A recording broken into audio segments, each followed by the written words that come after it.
At this point, all of us who have followed up on the Mandalorian series know that Din Djarin is a man who tends to get twirled into all sorts of missions and trouble. And because of this, we as the viewers are taken through many different kinds of experiences as we follow Din Djarin and our beloved Grogu through these adventures in the galaxy.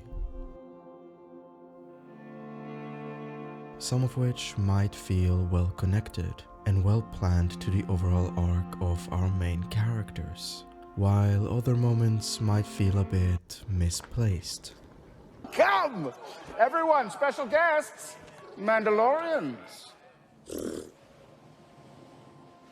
There's no denying that throughout the 3 seasons, the community has been rather divided, arguing whether or not Din Djarin has been given enough character development, if the stories they are trying to tell make any sense, and if many of the other character appearances are just additional fan service without any clear reason for them to be in The Mandalorian. The good and the bad elements of The Mandalorian are something that has been discussed many times in the community, and given that Season 3 just ended, the discourse will naturally continue on.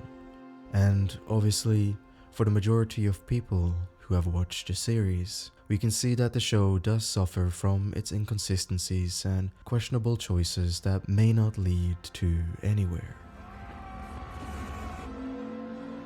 But I feel like voicing one more opinionated take as to why The Mandalorian is struggling to keep up with the interests of the fanbase, or how the writers and directors could improve this series, would be a bit like beating a droid with a wooden stick at this point. It doesn't really get anywhere. So instead, what I'd rather focus on is that while the Mandalorian series is hurting because it keeps shooting itself in the foot, it does have an important and valuable element to it when it comes to giving us, the Star Wars fans, material and lore that expands the current canon universe in a familiar way that we really haven't seen anywhere else since the old days when the expanded universe was more prevalent and influential. You see, with the current Star Wars canon, the timeline can feel quite rigid at times, at least in comparison to Legends, since Disney Star Wars seems to generally be holding a choke on creative freedom in the franchise. However, when it comes to The Mandalorian, it's more or less what I would consider to be an exception to the rule. This is also where both of the beauty and the harm of the series derive from. But in this case, let's focus on its beauty. No, hold them apart.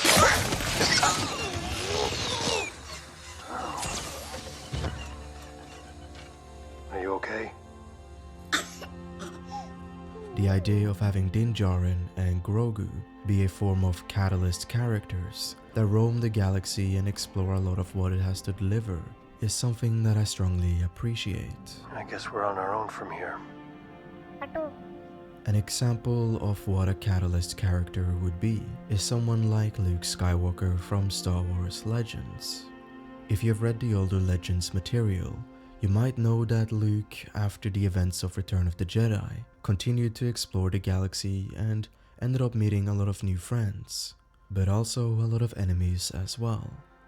In a way, he was, as I would describe it, an essential catalyst that we fans could attach ourselves to, because he kept discovering new elements of the galaxy that we as fans had never heard about before. And even if we had, the stories that were told through his perspective oftentimes expanded on the earlier established lore.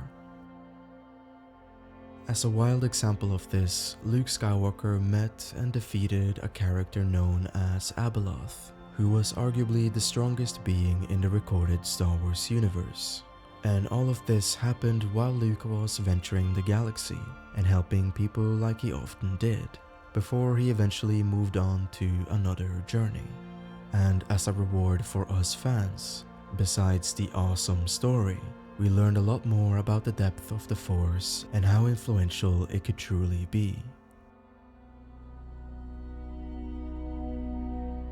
In a certain way, this is quite familiar to what we've been experiencing with Din Djarin and Grogu so far, given that they keep stumbling upon different characters with their own respective stories and history, whether they are new or old to the Star Wars franchise.